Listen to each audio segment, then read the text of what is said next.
Makikita ang mga nilalang na ito sa mga likhang sining, gaya ng mga paintings at mga statues. Kadalasan, pinapakita sila na mayroong mga pakpak at mayroong pambihirang kapangyarihan. Ngayong araw, ating pag-uusapan, totoo kaya ang mga angels? Karaniwan lang nababanggit ang mga anghel sa banal na kasulatan o sa Biblia. Ang salitang angel ay nanggaling sa Greek word na angelos, which means messenger. Ano nga ba ang katungkulan ng mga anghel? Mababasa sa Isaiah chapter 6 verse 2 to 3. May mga serapin sa kanyang ulunan at ang bawat isa ay may 6 na pakpak. 2 ang nakatakip sa mukha, 2 sa mga paa, at 2 ang ginagamit sa paglipad. Sinasabi nila sa isa't isa ang ganito: Banal, banal, banal si Yahweh na makapangyarihan sa lahat. Ang buong daigdig ay puspos ng kanyang kaluwalhatian. Ang una nilang katungkulan ay ang bigyan ng kapurihan ang Diyos, ang sumamba sa Diyos nang walang tigil ng paulit-ulit. Yan ang unang katungkulan ng mga anghel. Ang isa pang katungkulan ng mga anghel ay ang magbigay ng mensahe mula sa Diyos patungo sa tao. Gaya nga ng nasusulat sa Genesis chapter 22 verse 11 to 12. Tinawag siya ng anghel ni Yahweh at mula sa langit ay sinabi, Abraham, Abraham.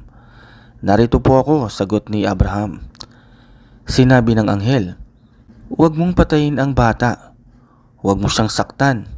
Natitiyak ko ngayong handa kang sumunod sa Diyos, sapagkat hindi mo ipinagkait sa Kanya ang kaisa-isa mong anak. Sa panahong ito, inutusan ng Diyos si Abraham na ihandog ang kanyang anak na si Isaac para mapatunayan na siya ay tapat sa Diyos.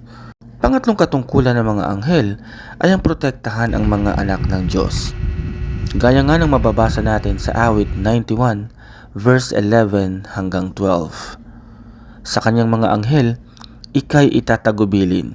Saan mang dako maparoon, tiyak kang iingatan. Sa kanilang mga kamay, ikay aalalayan. Nang sa mga bato, paamoy hindi masasaktan. Ito ang verse na binanggit ni Satanas kay Jesus nung mga araw na tinutukso niya sa Jesus. Alam natin ang sagot ng Panginoong Jesus, huwag mong subukin ang Panginoon mong Diyos. Pero malinaw sa talatang ito na ang katungkulan ng mga anghel ay ang ingatan ang mga anak ng Diyos sa tiyak na kapahamakan. Kaya nga maraming mga nagpapatotoo na sa panahon ng aksidente, biglang mayroong mga sumasagip sa kanila, nagliligtas sa kanila ng mga random na tao na hindi naman nila kilala at hindi na nila nakita kailanman. Ayon sa kanila, posible na ang mga nagligtas sa kanila ay anghel mismo.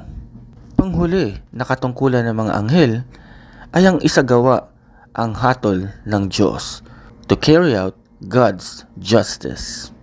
Mababasa naman natin ito sa Ikalawang Hari, chapter 19, verse 35. Nang gabing iyon, pinasok ng anghel ni Yahweh ang kampo ng mga taga-Assyria at 185,000 kawal ang pinatay nito.